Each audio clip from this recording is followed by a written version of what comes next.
Yo, what is going on, Cover One crew? Welcome back to the show. Hope everybody is good, man. NFL season is now underway. We had Thursday Night Football with the Chiefs and the Ravens.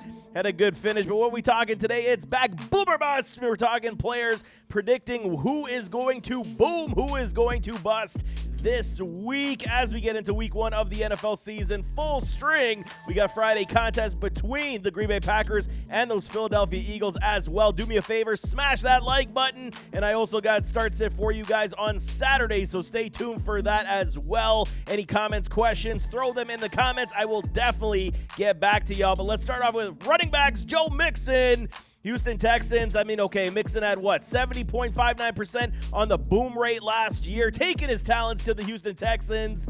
Okay, and it offers perhaps one of the best offenses he's going to play in, even though he did play with the likes of a Joey B, Jamar Chase, T. Higgins. He's got another very sound offense that he's going to be playing with C.J. Stroud and these Houston Texans. His Texan club, you guys know last year I was big-time bullish, and they're going to be making a huge splash this season, getting guys like Stephon Diggs to help the cause, along with a Joe Mixon. If Stroud keeps moving in that right direction, Mixon should ease his way of a lot of pressure coming off of a C.J. Stroud. I'm calling boom time in his first game with these Houston Texans. Rachaad White versus those Washington Commanders, the Commies. Okay, holding a nice 71% on the boom rate last year. A lot of his production, though, came in the form of that PPR upside, and head coach Bowles has already, has extremely kind words for rookie Bucky Irving and how this backfield could shake down. We could see a lot more split touches. And White is very talented in the open field. I'll never, ever, debate that with anybody. Once you get the football in his hand, he is very good in that open field. But the lack of overall top-end rushing feel upside is there as well. Facing the Commies defense that is also extremely strong on that front seven still, as they did make improvements on the back end. Also, it's going to be close, but I'm calling a bust this week. Even though you likely got to start him, I'm calling a bust for a Rachaad White this week. Saquon Barkley taking on these Green Bay Packers in Brazil. What are we going to do, man? It's going to be a very good show. Hopefully a very good show this week. And you guys know I'm super bullish on the Packers this season. But Barkley still remains one of my favorite running backs in the entire NFL since coming into this league. Moving to those Philadelphia Eagles, who are still going to be much a run-heavy club, run-heavy team. Barkley is going to have a giant role this season, no question. Posting nearly 65% on that boom rate last year with those New York Giants. He'll top that in a big way with these Philadelphia Eagles. Fly, Eagles, fly. Business is booming for Barkley in Brazil. Alvin Kamara versus Carolina Panthers. And this offseason, it came with a lot of scrutiny on an Alvin Kamara, his potential future. The Saints could also be something in the mode of a transitional period, especially at the quarterback and running back positions. Alvin recently went on a podcast and, he went on record saying that he enjoys the game. But, does it mean that he's going to continue to play if he doesn't want to? Kind of feel like he's got 1 foot in, 1 foot out, got the back door open already to say, he's going to decide his NFL tenure and future. So, scared off a lot of people this offseason, will not scare me off, as he will be a fantastic point getter this season. He held a great 76.9% on that boom rate last year, and he's an absolute dynamo once again, helping us get to the fantasy football finals. Did fade off in the playoffs, but opening game, boom, for Alvin Kamara versus these Panthers is absolutely on tap and on the docket. I'm absolutely booming with an Alvin Kamara this week. Wide receivers, Malik Neighbors, rookie.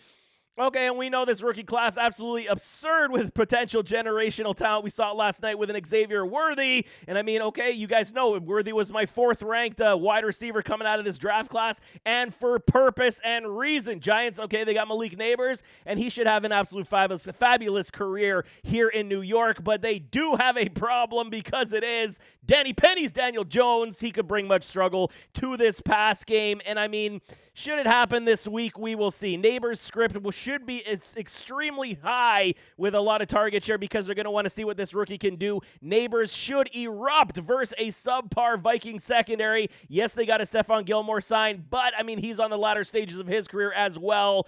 I think he's going to understand and show everybody why the Giants took him so high in this draft. Defense requires tape before they can stop talent, and I think they're going to force feed at Malik Neighbors in week 1. So boom, baby, boom for this super talented wide receiver. T. Higgins taking on these New England Patriots, the retooling, rebuilding New England Patriots. One of the easier games for me to predict this week. The Patriots should be one of the bottom feeders in the league. Don't foresee anything great coming from them this season. While the Bengals, they're going to start off the year on a great note, getting Jamar Chase back after sitting out basically all of camp in preseason and, discussions with his contract. He's still got 2 years on that deal. I understand he wants to be paid like a JJ. He will eventually get paid like a JJ, but, he missed a lot of time this camp, so we know it is Jamar Chase. Likely doesn't need a lot of reps in training camp to get on the field and do what he does well. But to get his legs back under him may take a couple quarters, which means T. Higgins could be a number one week one benefactor in this offense. TD should be all but a formality for a T. Higgins this week. One side note, he is dealing with a hamstring injury. Said he's good to go, was just a little soreness. So I am still in on a boom for T. Higgins this week with the Cincinnati Bengals. Brandon Ayuk taking on these New York Jets. Similarly, we had another contract dispute like a Jamar Chase. He was another wide receiver that held out this entire offseason. And I know Ayuk is super talented. We get this. And he basically told everybody, I am a trusted commodity at the wide receiver spot in fantasy football. Much like Chase, like I said, Ayuk needs to find his legs. Could take a few quarters, if not a couple games, to find those football legs coming back. But taking on the Jets on Monday Night Football, we know the secondary is loaded in New York. This defense is loaded. And I'll be shocked if we don't see a lot of sauce on an Ayuk early on in week one. So all signs do point to a slower showing for a Brandon Ayuk and Brock Purdy. I'm going to say, especially with CMC dealing with some injuries, it could be a slow start for these 49ers. I'm calling a bust to open up the season. I'd rather prefer a Debo this week over a Brandon Ayuk. Jackson Smith-Njigba, Seattle Seahawks taking on these Denver Broncos. Okay, and the biggest news coming out of this game is Patrick Surtain got his big bag of money.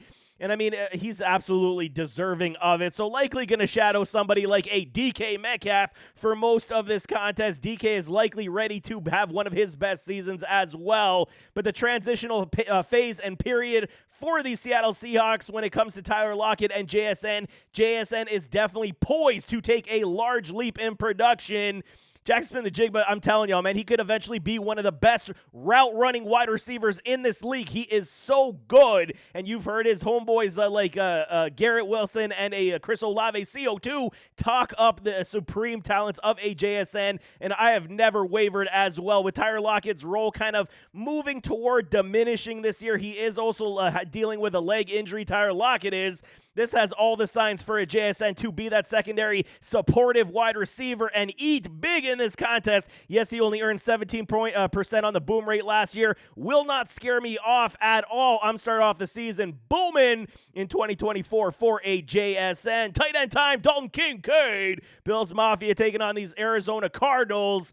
And like we're saying all offseason, I was telling y'all, man, the youth movement at the tight end spot is happening in the NFL like we saw last night. A little bit of a shocker. I thought Mark Andrews' role would have been that much more, and then they moved off as Andrews was not playing well, and Isaiah likely took the reins. Youth movement is real at the tight end spot in the NFL, and the Bills are a club also in something of a transition, leaving no real defined wide receiver one, keeping the mantra in this locker room as everybody eats. So they're going to try to figure out who's going to take the lead because eventually somebody will.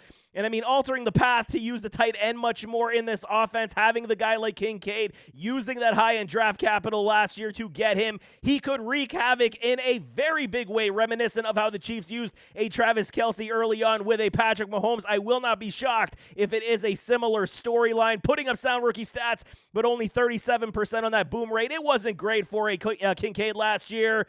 But again, man, Andy with Dalton Kincaid, he's going to show why the Bills drafted him. His hands are clutch, and he will find his way into that end zone once again. Give me a boom here. No bias whatsoever. I think he's going to see majority of the targets in week one. Pat Freiermuth, the Muth, taking on these Atlanta Falcons. And y'all know I'm super big on the Muth this season. I think his role will return to promising levels after a good rookie campaign. Last year did not see very good due to injury and issues with these Pittsburgh Steelers. But, I mean, we might have to put this on hold this week only because he's playing a super revamped defense with these Atlanta Falcons. Russell Wilson, I mean, he's going to have to contend. Potentially, he might sit this week as well with a Justin Fields potentially starting. But whoever's playing quarterback is going to have to contend with a Judon, a Bates, a Simmons, to name a few, as this defense does look a lot better on paper. And we know Bates and Simmons are absolute dogs. So, I mean, for a tight end to find room in the open field is going to be very hard. The only thing that's saving his day is going to be a tight end, so I'm calling, or a touchdown, excuse me. So I'm calling a bust this week for the Muth, man. Jonnu Smith versus these Jacksonville Jaguars, moving from the Falcons, finding a new home at the beach. The Fins, I think this was a great move, picking up a pass-catching tight end like a Jonnu Smith. We know they are a track team. And I mean, okay, Jonnu doesn't have, let's say, a lot left in the tank, but there's still more than enough to support an offense that requires another, capable pass-catching option for a Tua Tagovailoa. And this track team finally got a tight end that can, promote great mismatch, red zone threat, yak ability. And I mean, everybody knows Tyreek, Waddle, HN, Mostert, but who is going to expect the Jonnu Smith role in week 1? Me. I'm the one that's going to be promoting this and preaching this, and I do believe that Coach McDaniel will pull something out of his culo to get a Jonnu the ball. I'm calling a boom time for this new fish on the beach, man. It's going to be good for Jonnu Smith. Jake Ferguson, last one versus Cleveland Brownies. Okay, and I mean, I'm a fan. I think he's good, and he did show good levels of consistency last year. 47% on the boom rate was good for tight ends, man. They're always going to be lesser than wide receiver boom rates, but I do like the fact that they utilized and integrated him extremely strongly in this offense, and the Dallas Cowboys with a Dak Prescott has always utilized the tight end, so he will have a good sizable role. With CD having been held out for most of the camp in preseason, this seems to be the mantra for these top dog wide receivers. CD got his bag, okay? And the logic moving forward, again, Ferguson could be more heavily involved, but perhaps I do believe this Browns defense is very good, very strong, and it's going to limit the opportunities that Jake is going to have, and he's going to struggle to find open lanes, man, especially with no running game, no real threat from Dallas, even though they're saying there's going to be an emphasis on the run. I'm not buying it as of right now. I got to see it to believe it. Zeke is cooked, and Rico Dwaddle, okay, the jury's still out for me. I think he's okay. He's not great. Well, I believe the biggest issue is going to be the removal of the play-action pass. That's my biggest fear, so I'm calling a bust for a Ferguson as we go into Week 1. But there you have it. That is Boomer Bust Week 1 edition. We are back in full business, baby. And like I said, I got starts it for you guys on Saturday, so definitely stay tuned for that. Hit that like button, get in those comments. I mean, I'll answer all your questions if you have them. But nevertheless, as always, don't forget to hit that like button, hit that subscribe button, jump in those comments, give me your thoughts, and we'll see you next time. I am out.